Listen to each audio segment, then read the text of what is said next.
Bonjour chers téléspectateurs, je m'appelle Madame Élisée Toumba, je suis coordinatrice de l'ONG Action Femmes et Développement. Action Femmes et Développement, c'est une structure de développement durable qui travaille d'un côté dans l'appui humanitaire et de l'autre côté sur l'appui au développement durable dans la province du Kasaï central, du Kasaï et de Sankourou. L'ONG est en train d'assurer la protection de personnes, surtout des personnes vulnérables dans la province du Kasaï central actuellement, où nous travaillons. Nous sommes le 30 juillet 2025, la journée dédiée à la célébration mondiale de la journée internationale de la lutte contre la traite des personnes, la traite de l'être humain. Cette journée est dédiée à la présentation des droits et des normes qui consistent à assurer la protection de l'être humain, qui consiste à contraindre l'exploitation de l'être humain sur tous les angles possibles. Je rappelle que la journée mondiale de la lutte contre la traite des êtres humains a été instaurée par l'Assemblée générale des Nations unies le 18 décembre 2013. C'est une journée célébrée dans le monde entier chaque le 30 juillet de chaque année. Cette journée rappelle les objectifs instaurés depuis le 18 décembre 2013, à savoir la sensibilisation de la population à la situation des victimes de la traite, la promotion et le renforcement des actions des États et des organisations dans la lutte contre la traite des êtres humains. Ça consiste aussi à soutenir les survivantes en mettant en avant les témoignages et les besoins pour assurer leur protection. Je suis en train de déplorer une situation qui est en train d'accroître actuellement. Je pense que dans le monde entier, tout le monde assure la formation et l'accompagnement de la population dans l'utilisation du numérique.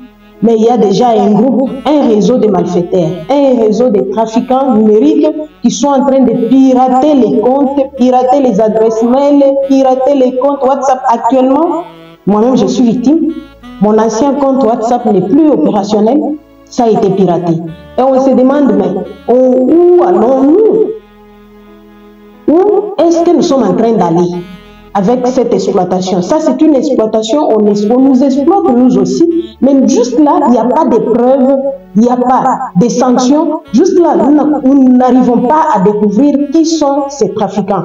Et c'est pourquoi c'est une belle occasion, pendant cette journée, que nous sollicitons à nos autorités de voir comment instaurer des politiques qui peuvent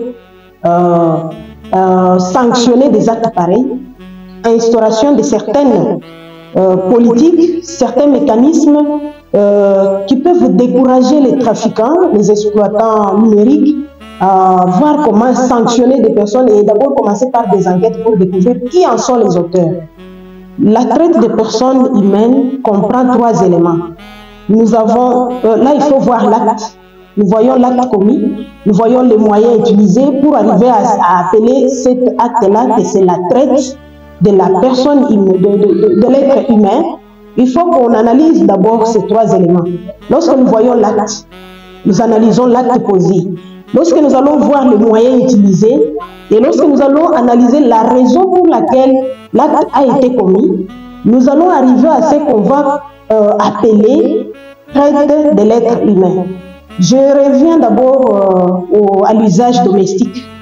Parce que dans notre province, nous savons que le travail majeur ici, au Kasaï central, c'est les travaux domestiques.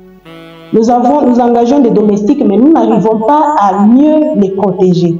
Ça, c'est aussi un plaidoyer que je lance à toutes nos autorités pour voir comment instaurer des politiques de protection des domestiques. Les femmes domestiques sont exploitées. Lorsqu'elle est engagée, c'est pour l'usage domestique, c'est pour aider la maison, c'est pour assister la maison et le foyer entier aux activités domestiques. Mais vous trouverez que la domestique là sera transformée dans le temps, sera transformée comme femme de ménage, et des fois d'autres domestiques sont exploités sexuellement.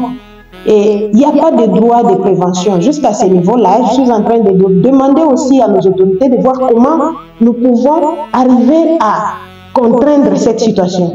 Je reviens au troisième élément qui est la traite des enfants, l'utilisation des enfants dans les centres d'exploitation minière et artisanale. Là, je vois des carrières actuellement et surtout pendant la saison sèche. Et surtout que c'est la période des vacances. Tous les enfants sont dans les centres d'exploitation artisanale. Vous trouverez des petits enfants qui font des lourds travaux.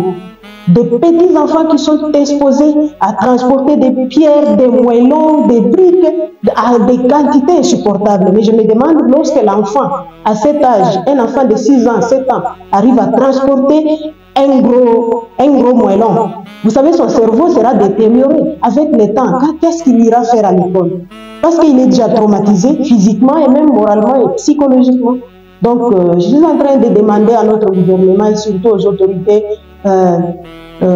éducatives de voir comment instaurer des politiques pour contraindre cette utilisation des enfants dans les sites d'exploitation artisanale.